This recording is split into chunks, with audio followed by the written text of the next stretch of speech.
Hello, everybody. My name is Alex Toddley.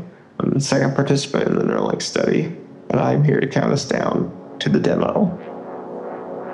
In 5, 4, 3, 2, 1.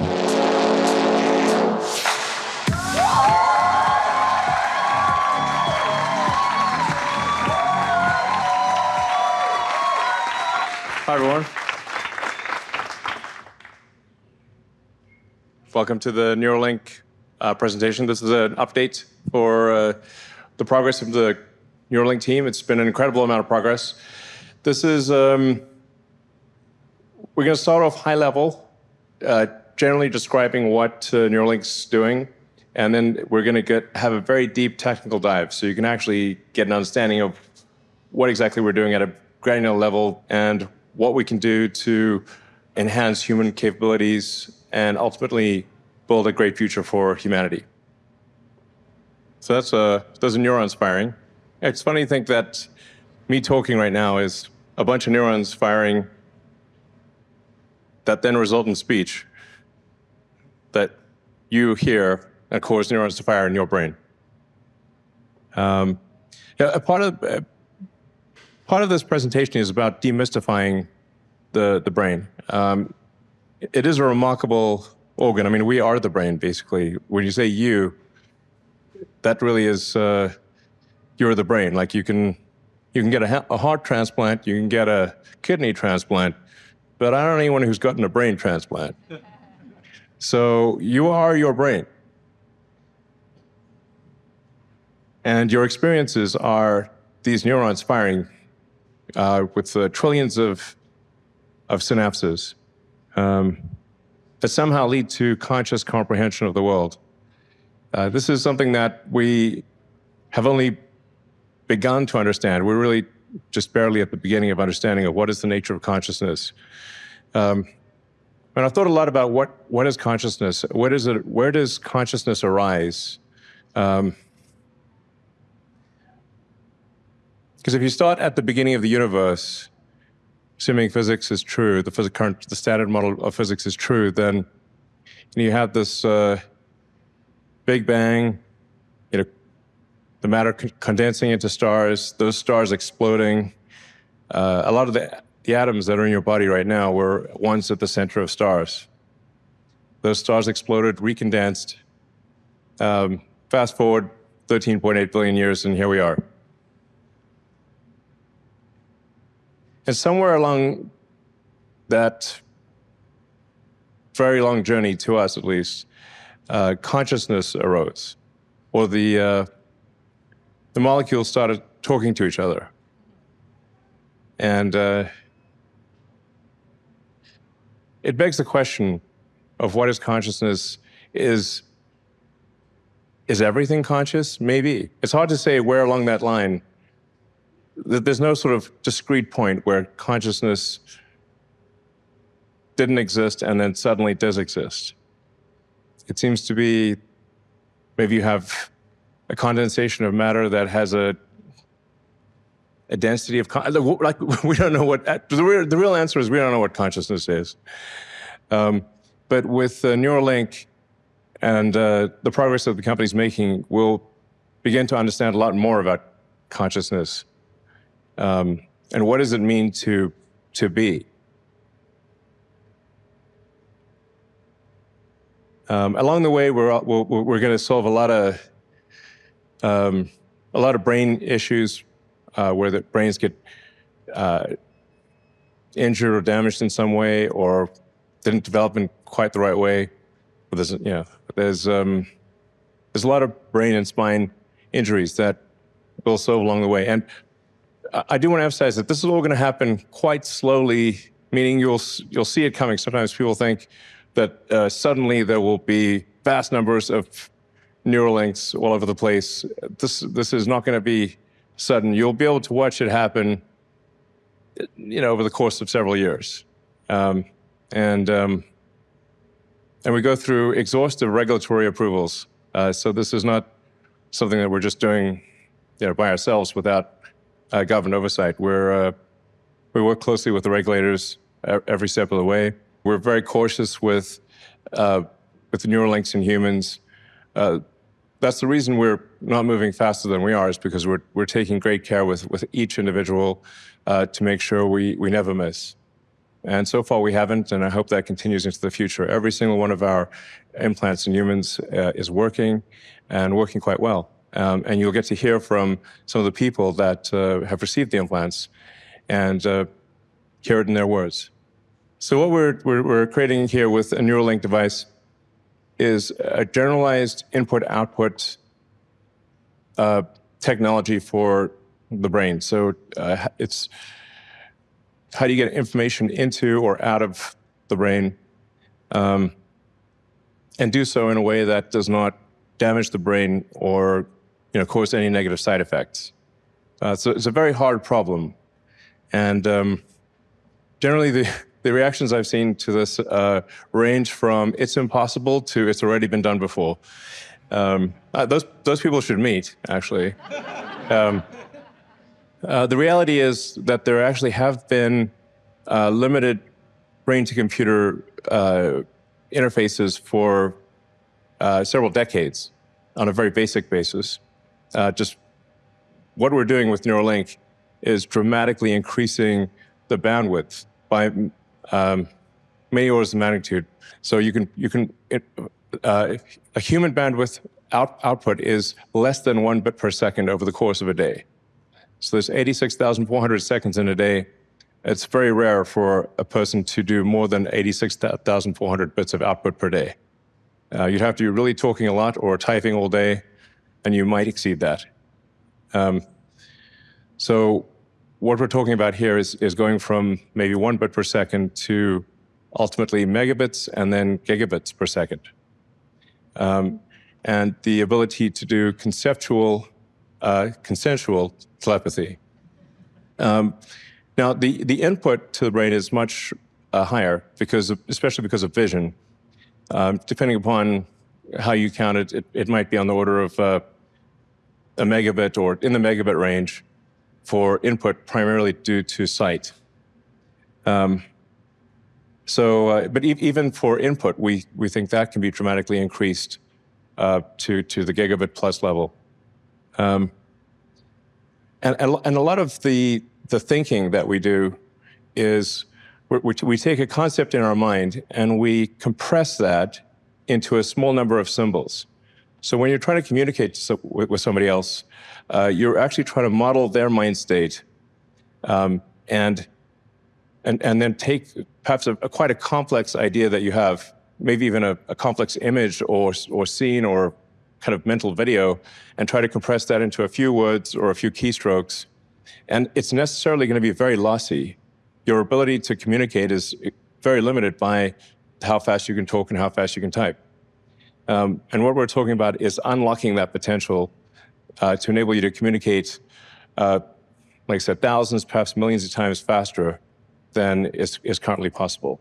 This is an incredibly profound breakthrough. This would be a fundamental change to what it means to be a human. So we're starting off with reducing human suffering, or addressing issues that people have, say if they've been in an accident or they have some neural disease that's degenerative, so they're losing capability to move their body, or some kind of injury, essentially.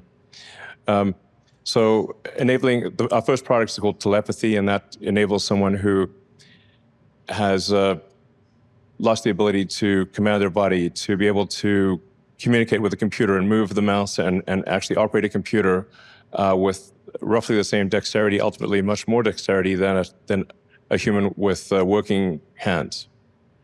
Then our next product is Blindsight, which will enable those who have total loss of vision, including if they've lost their eyes or the optic nerve, or maybe have never seen, were blind, even blind from birth, to be able to see again.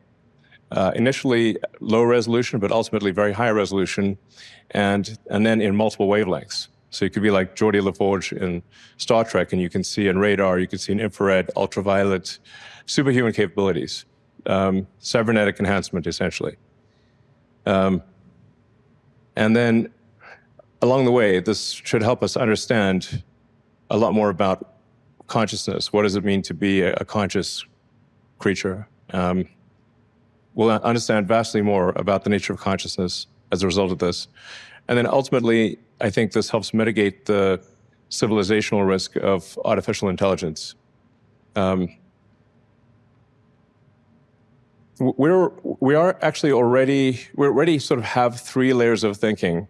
There's the limbic system, which is your instincts, your cortical system, which is your higher level planning and thinking, and then the tertiary layer, which is the computers and machines that you interact with, like your phone, all the applications you use. So people actually are already a cyborg. You can maybe have an intuitive sense for this by how much you miss your phone if you leave it behind. Leaving your phone behind is it's almost like missing limb syndrome. Your phone is somewhat of an extension of yourself, as is your computer. So you already have this digital tertiary layer, but the bandwidth between your cortex and your digital tertiary layer is limited by speech and by how fast you can move your fingers and how fast you can consume information visually. But I think it's actually very important for us to address that input-output bandwidth constraint in order for the collective will of humanity to match the will of artificial intelligence. That's my intuition, at least. So let's see. And what this presentation is mostly about is attracting smart humans to come and work with us on this problem. So this is not a presentation to raise money or anything like that. We're actually, very well funded. We have a lot of great investors. Some of the smartest people in the world are invested in Neuralink. But we need smart humans to come here and help solve this problem. So with that, let's proceed.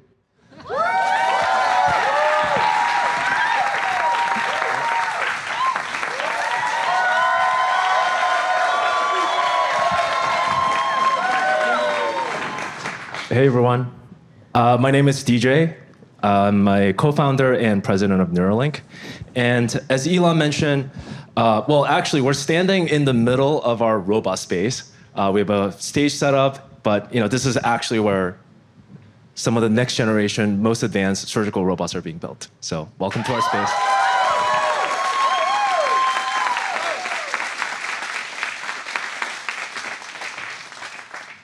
It's important to highlight that this technology is not being built in the dark. This is not a secret lab where we're not sharing any of the progress. In fact, we're actually sharing the progress very openly, and as well as also telling you exactly what we're going to be doing. And we're hoping to progress on that as diligently and as safely and as carefully as possible. So to start off, 2 years ago when we did our previous fundraising round, we outlined this path and timeline to first human. And we currently have a clinical trials in the US for a product that we call telepathy, which allows users to control phone or computer purely with their thoughts. And you're going to see how we do this and what the impact that this has had. And not only have we launched this clinical trial, but as of today, we have not just one, but 7 participants, and we have an approval.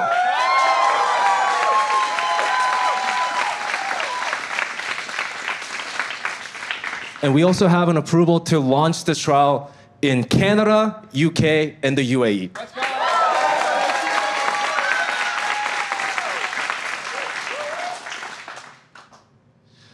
So I guess before we dive into what this technology is and what we built, but I wanted to quickly share a video with you guys of when our first 5 participants met each other for the first time. So here you go. All right, we have everyone together. What's up, guys? Thanks, everybody, for joining. Definitely want to introduce all of you. Yeah, I'm Nolan, a.k.a. P1. My name's Alex. I am the second participant in the Neuralink study. I am Brad Smith, the ALS cyborg P3. My name is Mike, G4. have ALS like Brad does? Yeah, I'm RJ. I'm P5. And I guess I'm kind of the newest one to the team here. So, yeah, appreciate it, Nolan. Trailblazer. You know, somebody's got to go first, man. That was you. Appreciate that. What's been your favorite thing you've been able to do with the Neuralink so far? I've just had a good time being able to use it as I travel, flying and drawing a little mustache on a cat. Had a lot of fun doing that. I mean, I've just had a good time playing around with it. Oh, you know what? I do know what my favorite BCI feature is.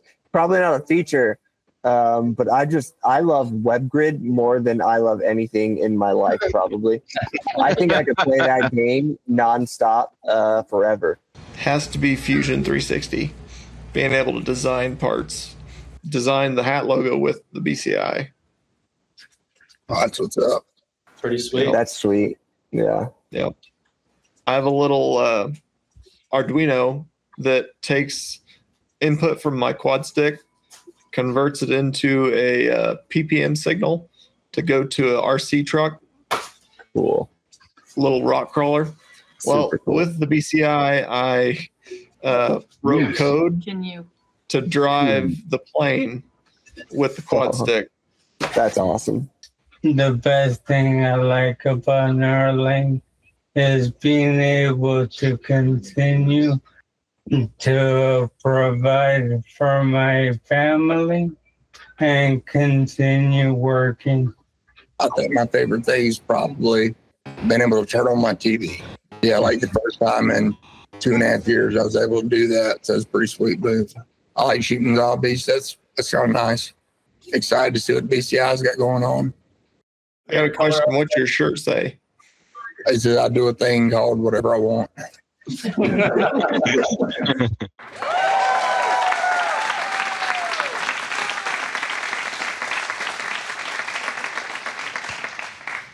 Now, one of the major figure of merits that we have is to keep track of monthly hours of independent BCI use. Effectively, are they using the BCI? And not at the clinic, but at their home. And what we have noticed, and this is a plot of all of the different participants, first 5 participants, and their usage per month over the course of the last 1.5 years. And we're averaging around 50 hours a week of usage, and in some cases, peak usage of more than 100 hours a week, which is pretty much every waking moment.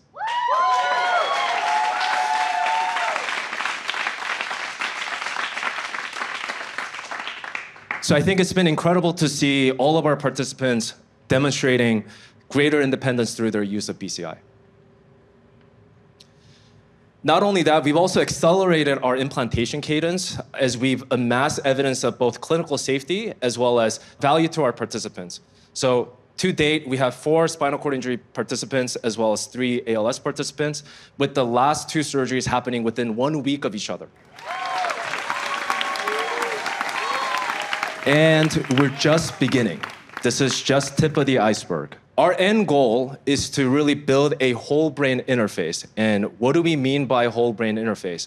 We mean being able to listen to neurons everywhere, be able to write information to neurons anywhere, be able to have that fast data wireless transfer to enable that high bandwidth connection from our biological brain to the external machines, and be able to do all of this with fully automated surgery, as well as enable 24 hours of usage. And towards that goal, we're really working on 3 major product types. Elon mentioned earlier that our goal is to build a generalized input-output platform and technology to the brain. So for the output portion of it, which is extremely slow through our meat sticks, as Elon calls them, meat hands that are holding the mics, we're starting out with helping people with movement disorders, either through where they lost the mind-body connection, either through a spinal cord injury, ALS, or stroke, be able to regain some of that digital as well as physical independence through a product that we're building called telepathy. And this is our opportunities to build a high-channel read and output device. On the input side of things, there's opportunities for us to help people that have lost the ability to see, be able to regain that sight again through a product that we're calling Blindsight. And this is our opportunity to build high channel write capabilities. And last but not least, be able to also help people that are suffering from neurological debilitating dysregulation or psychiatric conditions or neuropathic pain by inserting our electrodes in reaching any brain regions to be able to insert them not just on the cortical layer, but into the sulci as well as deeper parts of the brain, the so-called limbic system, to really enable better opportunities to just regain some of that independence.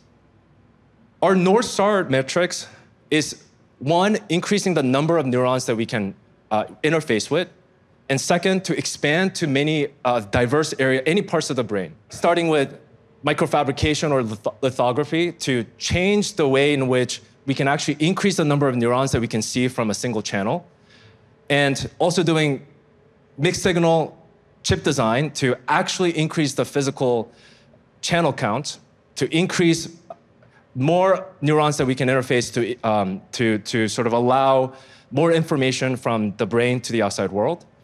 And then, everything we built from day one of the company has always been read and write capable. And with telepathy, our first product, the focus has been on the read capabilities or the output. And we want to hone in on our write capability and also show that through accessing deeper regions within the visual cortex, that we can actually achieve functional vision.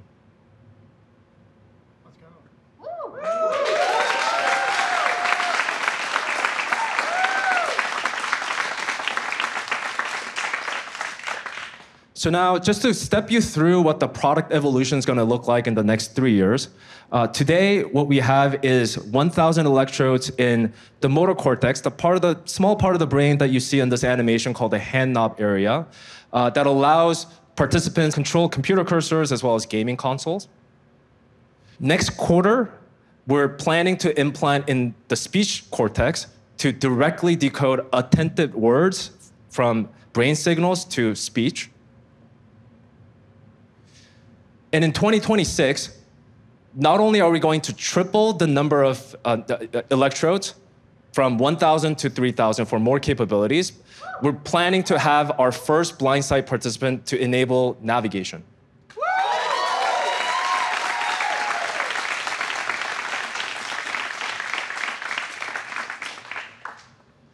And in 2027, we're going to continue increasing channel counts, probably another triple, so 10,000 channels, and also enable, for the first time, multiple implants. So not just one in motor cortex, speech cortex, or visual cortex, but all of the above. And finally, in 2028, our goal is to get to more than 25,000 channels per implant, have multiple of these, have ability to access any part of the brain for psychiatric conditions, pain, dysregulation, and also start to demonstrate what it would be like to actually integrate with AI.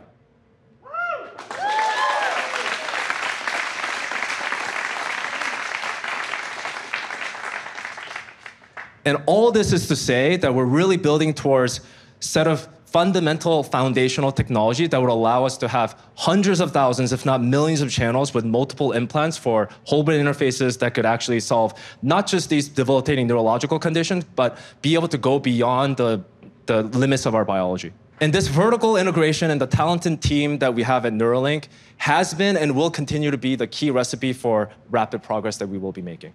Just to recap real quick, Neuralink is implanted with precision surgical robot.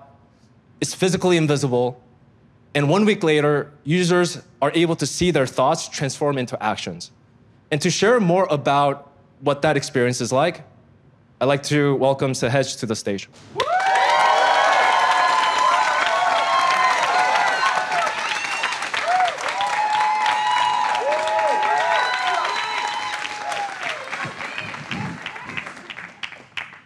What's up, guys? My name is Sehej. I'm from the Brain-Computer Interface team here at Neuralink, and I'm going to be talking about two things today.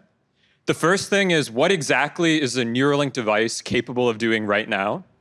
And the second one is, how does that actually impact the day-to-day lives of our users? Very simply put, what the Neuralink device does right now is it allows you to control devices simply just by thinking. Now, to put that a bit more concretely, I'm about to play a video of our first user. His name is Nolan, if you remember from DJ section. And what Nolan is doing is he's looking at a normal off-the-shelf MacBook Pro. And with his Neuralink device, as you're going to see, he's going to be able to control the cursor simply with his mind, no eye tracking, no other sensors. And what's special about this particular moment is this is the first time someone is using a Neuralink device to fully control their cursor. This is not your ordinary brain-controlled cursor. This is actually a record-breaking control, literally on day one, beating decades of brain-computer research. And I'm about to show you the clip on day one, Nolan breaking the BCI world record. Whoa! He's beat the world record. No shit. Yeah. Sorry. Congrats. Oh, well done, man. Well done. Wait, what I meant? He's a new world record holder. Oh, no way. The first day. There's all the confetti. Yes. This was a surprise. It's more for 1 of 5. I thought it was higher. I thought I would have to get to 5 or something. Oh my gosh, that's crazy. It's pretty cool.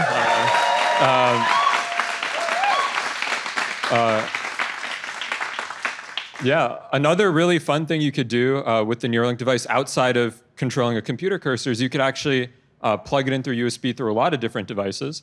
And here we actually have Nolan playing Mario Kart. Now, what's special about this particular clip is Nolan is not the only cyborg playing Mario Kart in this clip. We actually have a whole community of users, as mentioned earlier, and this is literally 5 of our first users of Neuralink playing Mario Kart together over call.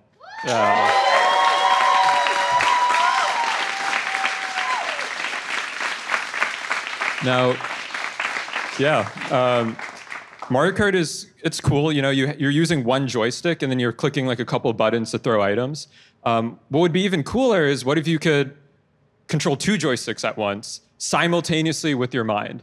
What I'm about to show you, and I think this is for the first time someone playing a first-person shooter game with a brain-computer interface.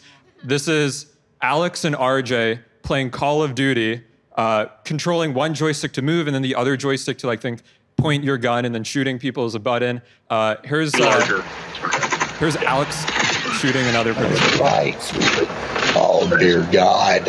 Oh, that was bad. I know I do, and I want him to freaking shoot you won't when I do. RJ, Alex got you. I know, they shot me in the face. Now that we have a bit of a sense of what the BCI can do, a very important question to answer is, how does this impact the day-to-day lives of the people that use it every day? So I'm about to show you a clip, going back to Nolan for a second, where he talks. We simply just asked him randomly during a day how he enjoys using the BCI a couple months ago. And this is his candid reaction. I work basically all day from when I wake up. I'm trying to wake up at like 6 or 7 a.m. and I'll do work until session. I'll do session and then I'll work until,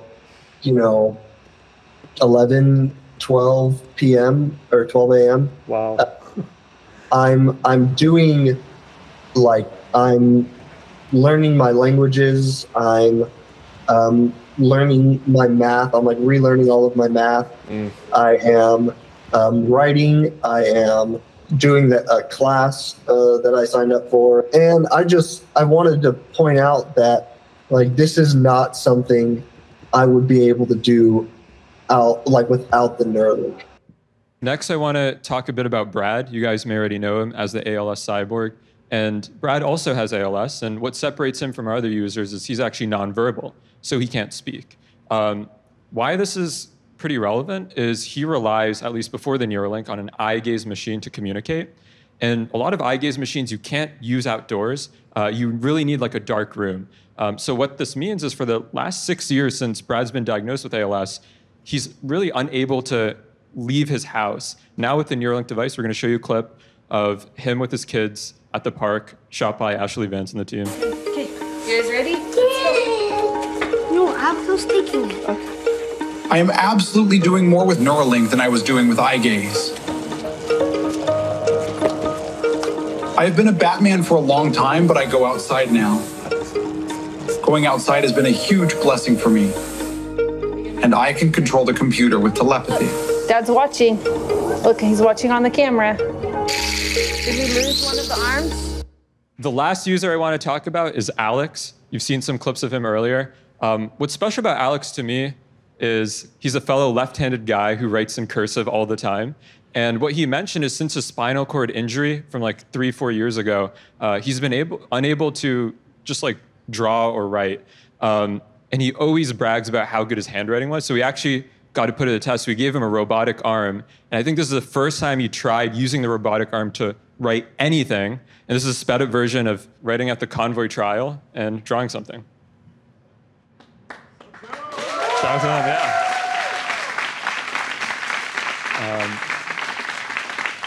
Now, yeah, controlling a robotic arm is cool, but this one has a clamp.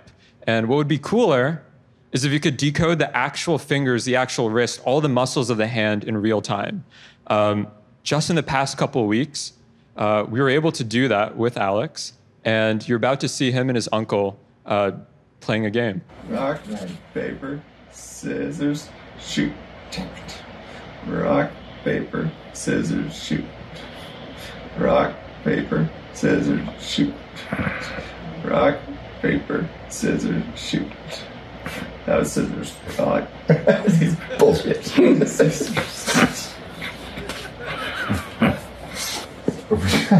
Some more? Can I do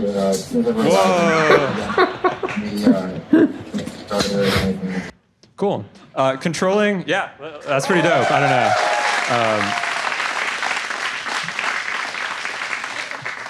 don't know.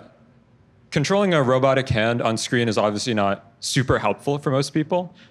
Fortunately, we have connections with Tesla, who have the Optimus hand, and we're actually actively working on giving Alex an Optimus hand so that he could actually control it in his real life.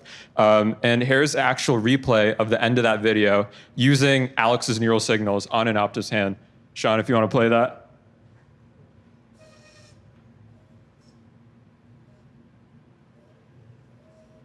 Yeah. Actually, let me maybe add a few things to that, which is, as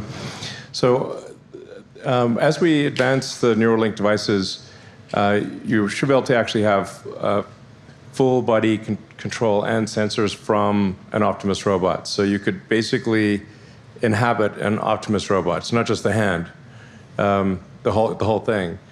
So you could like basically mentally remote into an Optimus robot and be kind of cool. The future's going to be weird, but pretty cool. And then now, obviously, another thing that can be done also is like for people that have, say, lost a limb, lost an arm or a leg or something like that, then we think in the future we'll be able to attach an Optimus arm or legs, and so you kind of like, I don't know if you remember that scene from Star Wars where Luke Skywalker gets his hand, chopped off with a lightsaber, and he gets kind of a robot hand. And I think that's the kind of thing that we'll be able to do in the future, working with Neuralink and Tesla. So that it goes far beyond just operating a robot hand, but replacing limbs and having kind of a whole body robot experience.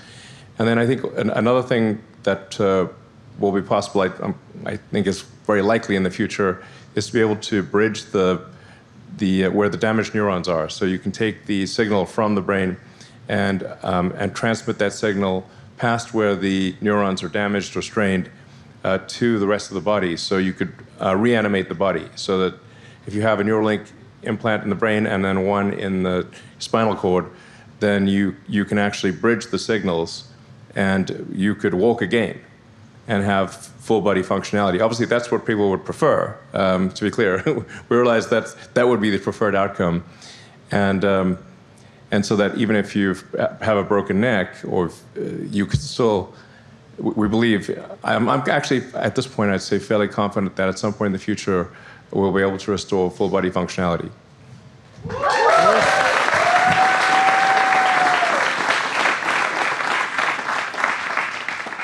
Yeah, so hello everyone. My name is Nir, and I'm leading the BCI application group. And I think the videos that Sehej just showed with you, I probably watched them maybe thousands of times, but still I get a goosebump every time I watch them. And I think this is one of the cool perks here at Neuralink when you get the job is that you might get goosebump every week, or maybe every few days in good weeks. And this is really fun. As an engineer, it's really cool because you can build a new feature, you can build a new machine learning model, a new software feature, and test it on the same day with the participant and get feedback. And you already saw with our first device, telepathy, that we can address a very diverse needs of the different users that we have, from moving a cursor, to playing games, to move a robotic arm with multiple fingers. And we could not have done it without the Neuralink device. The Neuralink device gives us something that no other device can give us, which is a single neuron recording from thousands of channels simultaneously. The telepathy product is basically recording the neural activity from the small area in the motor cortex that involve in execution of hand and arm movements. But if we go only about 2 or 3 inches below, there's another brain area that's involved in execution of speech. And with the same device, with the same machine learning model architecture, the same software pipeline, the same surgical robot, we can have a new application. And we can do it very quickly. It's really interesting that if we can decode someone's intention to speak silently, a non-vocal communication, we can use that to revolutionize the way we interact with computers, with technology, and with information. Instead of typing with your finger or like moving the mouse or talking to your phone, you'll be able to interact with computer with the speed of thought. It will make this interaction much faster and much more intuitive. The computers will understand what you want to do. And we can also expand that to AI. We can now build an interface with AI that you will be able to retrieve information, will be able to store our thoughts anywhere, anytime, privately and silently. Again, because we build a fundamental technology, a platform, and we do everything in-house. We own the entire stack from neurons to pixels on the user's computer. Now I'll pass it to Rooz to talk about UI for BCI.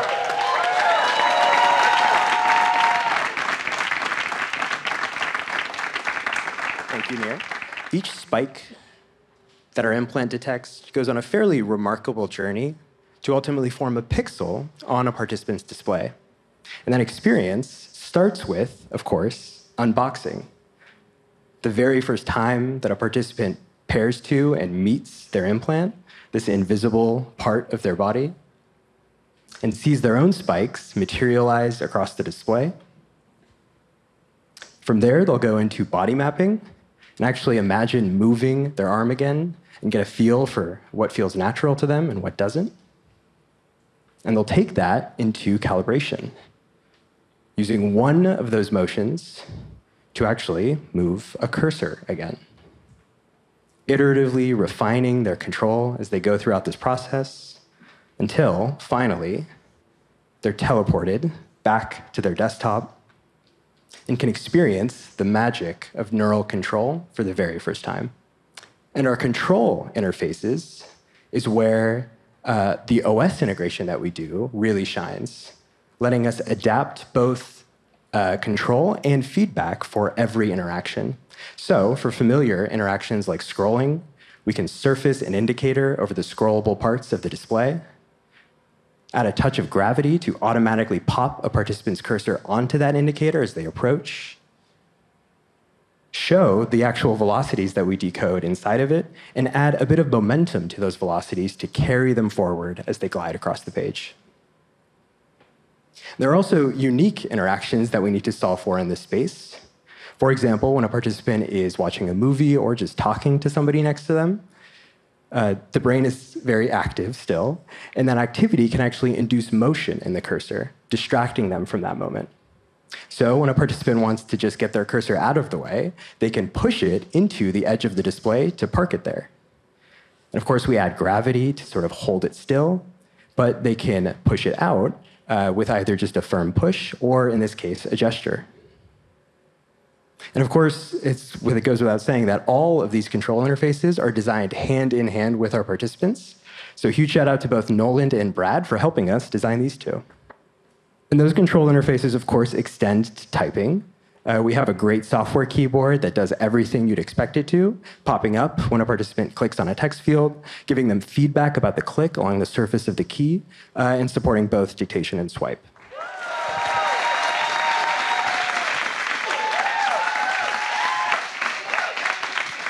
Hi, everyone. I'm Harrison, an ML engineer here at Neuralink. And I must say, being an ML engineer at Neuralink is a bit like being a kid in a candy store. When you think of the inputs to most ML systems out there, you might think of pixels, of tokens, or of a user's Netflix watch history. The input to our systems is a little different. It is pure, raw brain power. And when we think about the ML systems we can build here at Neuralink, really we're limited by our imagination and our creativity. There's no reason our ML systems can't do anything that the human brain can do, such as controlling a phone, typing, or even gaming.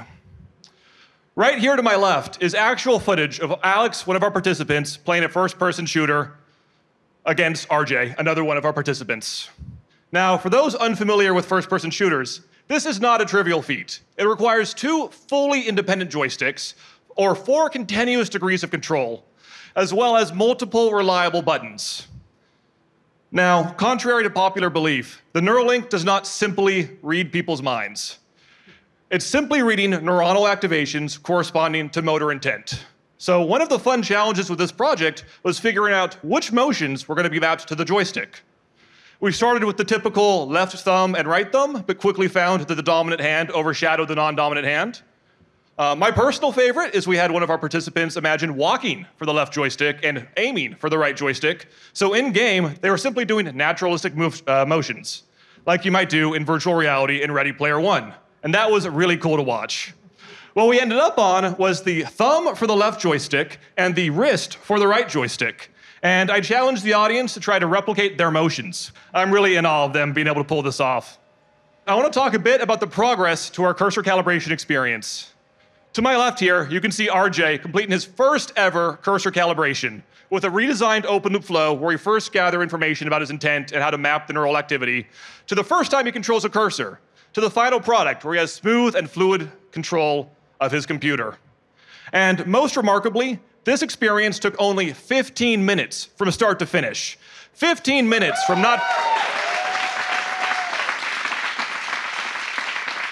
15 minutes from no control to fluid computer use. Contrast that to a year and a half ago with P1, where that was multiple hours to get to the same level of control and several engineers standing around a table pulling their hair out. There was virtually no need for Neuralink engineers to even be at this session. This was basically an out-of-the-box experience for our participant. And even more remarkably, we're continuing to smash day one records, with RJ being able to achieve 7 BPS on his very first day with the Neuralink. Now, such an effective and efficient calibration process is only made possible by high-fidelity estimations of a user intention, or labels. And to briefly illustrate just how challenging of a problem that is, this is an animation of myself trying to draw circles on my desktop with a mouse. Now, the task was simple. Draw uniform circles at a constant speed repeatedly. And as you can see by that animation, I am horrible at that. Even though my intent was pretty obvious, unambiguous, the execution was really poor. There was a ton of variation in both speed and the shape itself. To visualize this a little differently, each row here is one of those circles unwound in time with synchronized starts. And you can just see how much variation there is in the timing of each circle as well as what I'm doing at any given point in time. Orthogonal to the labeling problem is neural non-stationarity, or the tendency of neural signals to drift over time. And I think that's honestly a beautiful thing, right? If your neural signals didn't drift, you couldn't grow. When you wake up the next day, you're not the same person you were the day before. You've learned, you've grown, you've changed. And so too must your neural data change. This animation here is a simple illustration of the learned representation by the decoder and how it drifts the further away we get from the day it was trained on. This is one of the key challenges we need to solve here at Neuralink to unlock fluid and product-level experience for our users.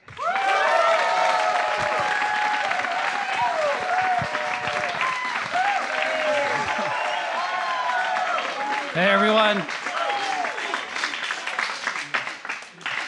Hey, everyone. My name is Joey. Blindsight is our project to build a visual prosthesis to help the blind see again. Users would wear a pair of glasses with an embedded camera and receive an implant in their visual cortex. Scenes from the environment are recorded by the camera and processed into patterns of stimulation delivered to the brain, causing visual perception and restoring functionality. Now, Blindsight will be enabled by placing our implant into visual cortex. This is a new brain area for us, and this brings new opportunities and challenges. So the surface of the brain for visual cortex represents just a few degrees of angle in the center of the visual field. Larger fields of view are represented deep within the cortical folds of the calcarine fissure.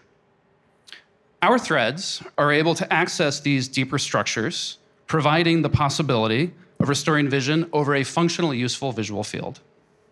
So the N1 implant has had experimental stimulation capabilities for quite some time, but our new S2 chip is designed from the ground up for stimulation.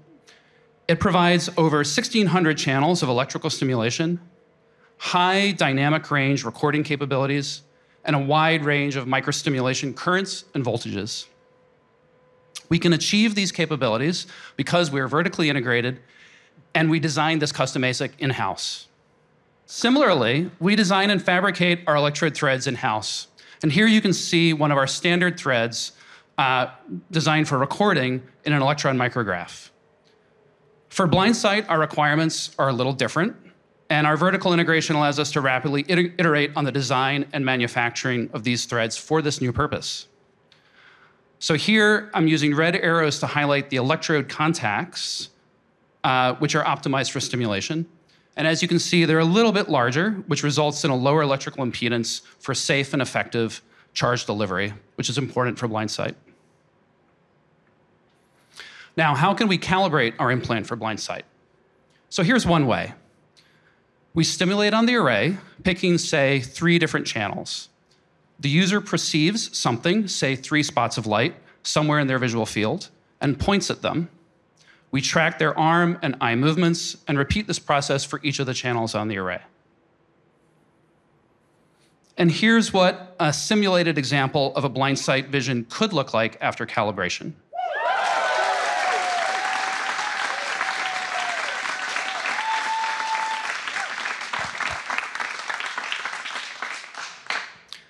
Now, I showed you how for Blindsight we need to insert threads deeper into the brain than we have previously. And doing this requires state-of-the-art medical imaging. So we worked with Siemens to get some of the best scanners on Earth. We built out our imaging core from scratch in the past year. Actually, it was faster than that. It was about 4 months from dirt to done. Since bringing the scanners online, we've scanned over 50 internal participants, building out a database of human structural and functional anatomy. What can we do with the imaging information from these scanners? So medical imaging can be used for surgical placement. It lets us parcelate out brain regions by their function. And we use our imaging capabilities to refine the placement for telepathy. It also gives us the capability to target new brain regions for future products, such as Blindsight or our speech prosthesis. And we're working towards more capabilities. So one-click automated planning of surgery from functional images to robot insertion targets. Here you can see a screen capture from one of our in-house tooling to do end-to-end surgical planning. You can see a region of motor cortex known as hand knob and the thread trajectory plans that'll be sent directly to the robot. This is a really incredible degree of automation that's only possible because we're controlling the system from one end to the other. My name's John, and I lead the robot mechanical team. This is our current R1 robot. It was used to implant the first 7 participants. This robot works really well, but it has a few flaws, one of which is the cycle time is rather slow. So to insert each thread, it takes, in a best case scenario, 17 seconds. And many cases, external disturbances cause us to have to retry to grasp that thread and then reinsert it. To scale our number of neurons accessed through higher channel count, increased numbers of threads, we need to have a much faster cycle time. So let me introduce our next generation robot. which is right here.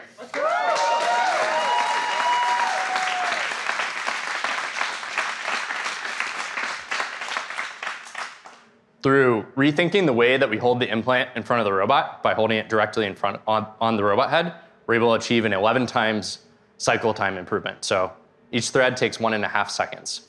And we also scale up a lot of surgery workflow process improvements through deleting the separate operator station and implant stand. Now, the outside of the robot looks pretty similar between the two, but it's what's inside that really counts. Each system has been redesigned from the ground up with a focus on reliability, manufacturability, serviceability, and using a lot of our vertical integration techniques, it's enabled us to have a lot more control of the system end to end. Now, that fast cycle time doesn't mean much if it's not compatible with a significant portion of the human population. Prior to each surgery, we scan a participant's anatomy and ensure that they will be compatible with the robot and vice versa. Unfortunately, the robot isn't compatible with everyone, so we had to extend the reach of the needle in the next generation robot, and now we're compatible with more than 99% of the human population.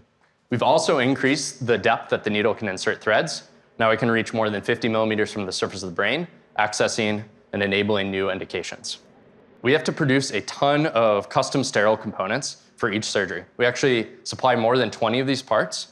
Many of these parts are made through traditional CNC manufacturing capabilities, which we do just on the other side of this wall, actually, and some custom developed processes like this femtosecond laser milling used to manufacture the tip of the needle. Now, these processes take quite a bit of time, effort, and cost. So let's take a look at how we're going to reduce costs and time for one of the components. So the current needle cartridge has a total cycle time of about 24 hours, and the machine components cost about $350. The final assembly is performed by a set of highly skilled technicians. They have to glue a 150 micron diameter cannula onto this wire EDM machined stainless steel base plate. They have to electropolish a 40 micron wire into a sharp taper, and then they have to thread that 40 micron wire into a 60 micron hole in the cannula. This is done manually. And then they finally have to laser weld all the components together. Next generation needle cartridge takes only 30 minutes of cycle time and $15 in component. We were able to delete the wire EDM machined base plate and the cannula gluing step by switching to an insert mold it component. So we get a box of these base plates with the cannulas already installed for 1,000 of them for a couple, $5, $10 a piece.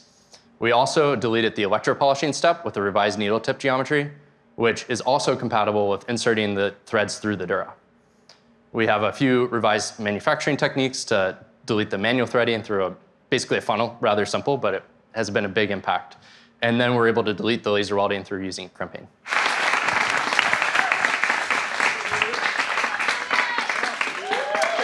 Hi.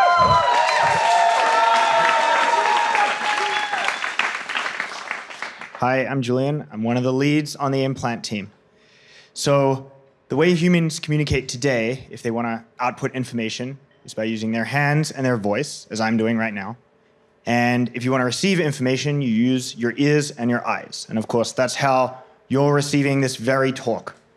But we've built this implant. And this implant is very special because it is the first time that we're able to add a completely new mode of data transfer into and out of the brain. If you look at this device in a nutshell, it's really just sampling voltages in the brain and sending them over radio. But if you zoom out and look at the system from end to end, what you actually see is that we're connecting your brain, or a biological neural net, to a machine learning model, or a silicon neural net on the right-hand side. And I actually think this is really elegant, because the machine learning model on the right-hand side is in fact inspired by neurons on the left-hand side. And so in some sense, we're really extending the fundamental substrate of the brain. For the first time, we're able to do this in a mass market product. That's a very, very special piece of hardware.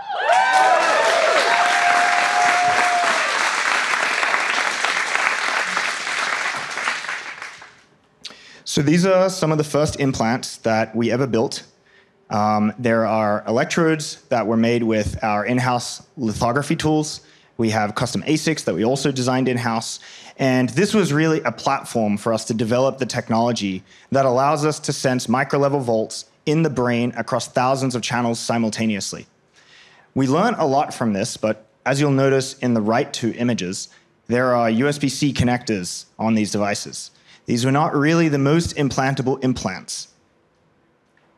This next set of images are the wireless implants.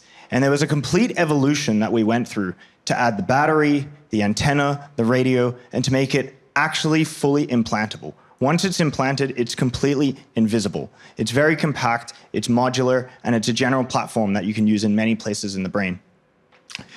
Going from that top row to the bottom row is very challenging. The implant you see on the bottom right here is in fact the device that we have working in 7 participants today, and it's augmenting their brain every day and restoring their autonomy. But getting to that point involved a huge number of formidable engineering challenges. We first had to make a hermetic enclosure, passing 1,000 separate conductors through the enclosure of the device. We had to figure out how to make charging seamless and work with very tight thermal constraints in a very, very small area. And then we also had to scale up our testing infrastructure so that we could support large-scale manufacturing and very safe devices and have confidence in our iteration cycle. So what's next? We're going to be increasing our manufacturing so that we don't just produce, a small number of implants per year, but thousands and then eventually millions of implants per year. We're also going to be increasing channel count. More channels means more neurons are sensed, which means more capabilities. In some sense, we often think a lot about the Moore's law of neurons that we're interacting with. And in the same way that Moore's law propelled forward many subsequent revolutions in computing, we think that sensing more and more neurons will also completely redefine how we interact with computers and reality at large. I want to leave you with one final thought. When I was a child, I used a 56 kilobit modem to access the internet. If you remember what it's like, you would go to a website. You're lucky. You're lucky bastard. When I was a child, we had acoustic couplers. Oh yeah, okay. So just beep at each other. Yeah, the first modem was the acoustic coupler. Incredible device, honestly. But then if you, I guess if you're my age, you started with 56 kbit modem. And you would go to a website and there would be an image and it would scroll slowly. It was loading pixel by pixel on the screen. So that's what it's like to be bandwidth limited. Now imagine using the current internet with that same modem. It's inconceivable. It would be impossible to do. So what broadband internet did to the 56 kilobit modem is what this hardware is going to do to the brain. We are trying to drastically expand the amount of bandwidth that you have access to have a much richer experience and superhuman capabilities.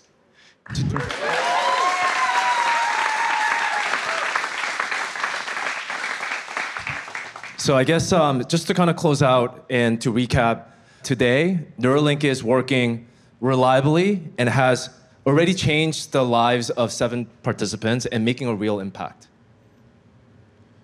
And our next milestone is to go to market and enable scaling of this technology to thousands of people, as well as expand functionalities beyond just the movement to enable sophisticated robotic arm control, speech, vision, give sight back, and even getting to the speed of thought. I hope you got a good sort of sample of our technology stack and the challenges that we have. And I'd like to hand over the mic to Elon for any closing remarks. Well, we're trying to give you a sense of the depth of talent at Neuralink. There's a lot of really smart people working on a lot of important problems. This is one of the most difficult things to actually succeed in creating and have it work at scale and be reliable and available for millions of people at an affordable price. Super hard problem, and we'd like to have you come join and help us solve it. Thank you.